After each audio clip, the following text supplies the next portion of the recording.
Hello everyone, my name is Rudra Bhave. I am from 4th standard DSK school. Today we are going to do an activity called click sound.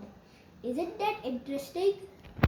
So, based on the video, I have used a bottle cap, a rubber band, a button and a thread. On that thread, I have used some knots of 2 centimeters gap. So, let us now do the activity.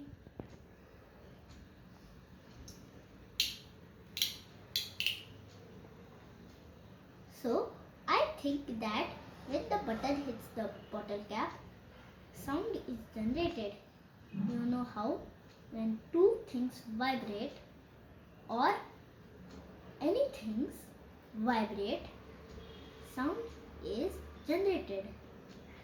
And when and the knots are used because the knots are blocking my hand and it stores the energy in the rubber band. And when we pass through one knot to the other, energy is released, and that's how we hear a click sound.